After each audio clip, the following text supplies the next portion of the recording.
మన భారతీయ సంప్రదాయం ప్రతి ఇంటి ముందు తులసి ఉండాలి ఖచ్చితంగా. ఆ తులసి మొక్కకి రోజు నీళ్లు పొయ్యాలి అని చెప్పారు. ఎందుకు చెప్పారండి? ప్రతి భారతీయ ఆచారంలో భౌతికం, మానసికం, ఆధ్యాత్మికం 3 ఉంటాయి. తులసి మొక్కకి నీళ్లు పోసి పెంచడంలో భౌతికం ఏమిటో తెలుసా? కృష్ణ తులసి, లక్ష్మీ తులసి 2 ఇంటి ముందు ఉంటే పాములు రావండి ఖచ్చితంగా. ఇది హిందువులు కాదు, ప్రపంచం అంతా పాటించవలసిన ఆచారం. నిజం చెప్పాలంటే పాములు రావండి ఇంట్లోకి. పూర్వం పాముల భయం ఎక్కువగా ఉండేది. ఇప్పుడు అపార్ట్మెంట్లు వచ్చాక కొంచెం తగ్గింది, కానీ అన్నీ మట్టి ఇళ్ళు నేల మీదే ఉంటాయి. మేడ వరకు ఉందండి, చాలా తక్కువ. తులసి కనుక అక్కడ ఉంటే, ఆ మట్టి ఇళ్ళు ఉన్నప్పుడు తులసి ఉంటే పాములు రాకుండా ఉంటాయి. అందుకే పూర్వం ప్రతి ఇంటి ముందు ఉండాలనేవారు. పాములు రాకుండా ఉండాలంటే లక్ష్మీ తులసి, కృష్ణ తులసి ఇంటి ముందు ఉండాలమ్మా. ఆ సుగంధానికి, ఆ తులసిలో ఉండే ఔషధ గుణానికి పాములు దగ్గరికి. ఇది భౌతికం. మానసికం ఏమిటో తెలుసా? తులసి మొక్కకి నీళ్లు పోయాలంటే స్నానం చేయాలి. ఆ నీళ్లు పోయాలి, స్నానం చేయాలంటే 5ంటికి లేవాలి. నువ్వు 9ంటికి లేచి తులసికి పోయడం అనవసరం.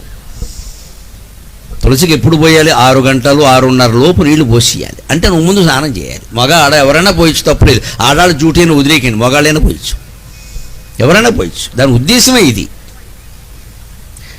6ంటికి ముందు స్నానం చేసేసి తులసి మొక్క చుట్టూ ఇలా తిరిగి కాస్త ఒక గ్లాసు నీళ్ళు అందులో పోసి, అమ్మ మా కుటుంబాన్ని కాపాడు తల్లి అని నమస్కారం పెట్టుకుంటే మానసికంగా ఎంత ధైర్యం కలుగుతుందండి. ఇది మానసిక కోణం. ఇక ఆధ్యాత్మికం ఏమిటంటే, తులసి మహాసాధ్వి, జలంధరుడి భార్య, రాక్షసుడి భార్య. ఆవిడ కర్తవ్యం ఆవిడ చేసింది.